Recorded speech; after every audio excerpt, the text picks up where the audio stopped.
আসসালামু আলাইকুম, আমি শহীদুল ইসলাম সজল আমার ক্রিকটক চ্যানেলের পক্ষ থেকে সবাইকে স্বাগত জানাচ্ছি। সিলেটের মাটিতে সিলেটকে মাত্র 125 রান অল আউট করে দিছে ফরচুন বরিশাল্লা মনুরা। আমার বাড়ি কিন্তু বরিশাল না, তো যাই হোক আমি ঢাকার লোক। তো বরিশাল্লা মনুরা 8 উইকেটের একটা বিশাল ব্যবধানে জয়লাভ করে ফেলছে দর্শক। 126 রান তারা চেস করছে, সেটা মাত্র 10 ওভারে 126 রান চেস করছে। ওভার প্রতি অলমোস্ট 13 করে রান ছিল। তো দর্শক, যেটা বলতে চাচ্ছিলাম, সিলেটি স্ট্রাইকার্স শুরুতেই হোঁচট। রনি তালুকদার আউট হয়ে গেছেন। তারপরে যে আসলে তার জায়গাটাতে কেউ দাঁড়াবেন, সেরকম দাঁড়ানোটা কেউ দাঁড়াইতে পারে নাই। জাকির হাসান একটা 28 রান করছেন, দেখে মনে হচ্ছিল যেন জাকির হাসান খুব ভালো ব্যাটে বলে হচ্ছিল, কিন্তু কী থেকে কী শট খেলেন বাংলাদেশি প্লেয়াররা আমি সেটা বুঝে পাই না। 28টা রান করছে, চাইলে আরও বড় স্কোর করা যেত। তারা যেমন হতাশ হয়ে যায়, উদাস হয়ে যায়, কী শট খেলবে, কোথায় বল মারবে, কোথায় বল যায়, কে যায়। তারপরে মানজিও বেশ ভালো একটা স্টার্ট পাইছিল। 6 ওভারে আপনার 60 রান ছিল। সিলেটি স্ট্রাইকার্সের রান ছিল 6 ওভারে 60, 2 উইকেটের বিনিময়ে। বাট সেইখান থেকে স্কোরটা পরবর্তী 14 ওভারে যে আরও 65 রানের মধ্যে তারা অল আউট হয়ে যাবে দর্শক, সেটাকে আপনারা চিন্তা করতে পারছেন, বুঝতে পারছেন? পারেন নাই। তো না পারার এই আসলে কারণ আমিও বুঝতে পারি নাই। বাট আজকে যেটা হয়েছে, বরিশালের রিশাদ হোসেন কিন্তু ফর্মে ফিরছে। রিশাদ হোসেন 4 ওভার বল করছেন, অসাধারণ বোলিং ছিল ভাই। 15 রান দিছেন আপনার 3টা উইকেট নিয়ে নিছেন। তো লেগ স্পিনাররা আসলে এরকমই ভাই, যেদিন আসলে দিন খারাপ যাবে সেদিন মার খাবে। যেদিন আপনাকে উইকেট এনে দেওয়ার, লেগ স্পিনারই আপনাকে ক্রুশাল মোমেন্ট উইকেট এনে দিবে, এটা তো নিয়ম, তাই না?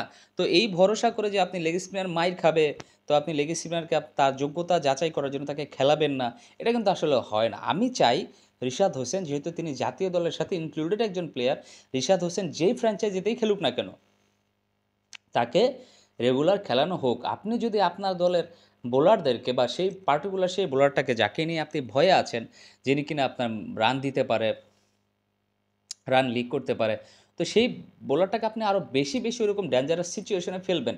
কখনো এমন হতে পারে 6 বলে 10 রান লাগে, সেইখানেও নিয়ে সেই বোলারটাকে আপনি দিবেন। তাহলে তো সে না আপনার বোলারটা শিখতে পারবে যে আসলে কোন সিচুয়েশনে কীভাবে মানায় নিতে হয়।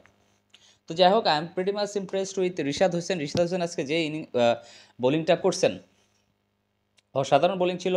মিডল ওভারে এসে উইকেট ডেলিভারিগুলো দেওয়াতেই কিন্তু আসলে সিলেটি স্ট্রাইকার্সের ব্যাটসম্যানরা ওইরকম একটা ভালো পজিশন থেকে কোল্যাপস করে গেছে, যার কারণে তারা 125 রানে অল আউট হয়ে গেছে।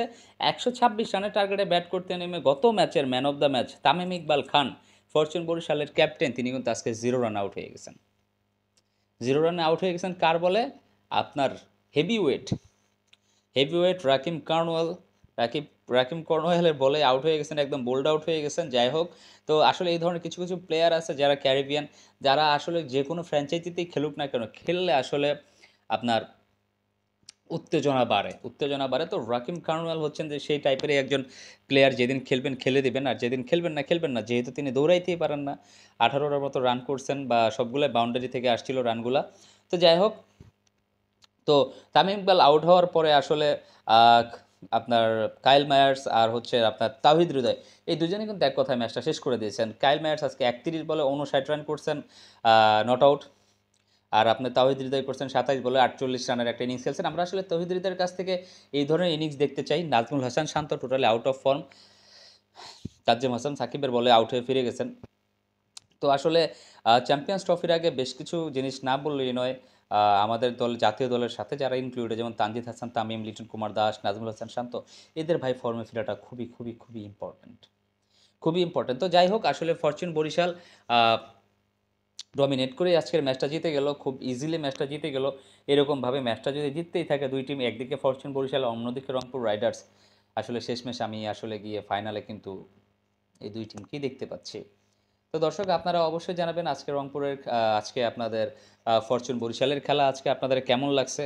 কাইল মেয়ার্সের ব্যাটিং আপনাদের কেমন লাগছে, তাহিদ হৃদয় কেমন ব্যাটিং করলেন, স্পেশালি রিশাদ হোসেন, তিনি যে মানের বোলিংটা আজকে করেছেন, আমার কাছে মনে হয় যেন ম্যান অফ দ্য ম্যাচের অ্যাওয়ার্ডটা আমার রিশাদ হোসেনেরই হওয়া উচিত। আপনারা কি বলেন, সেটা যেইটাই মনে করেন না কেন, সেটা আমার এই ভিডিওর কমেন্ট সেকশনে কমেন্টস করে জানিয়ে দেবেন। সবাই ভালো থাকবেন, সুস্থ থাকবেন। আসসালামু আলাইকুম।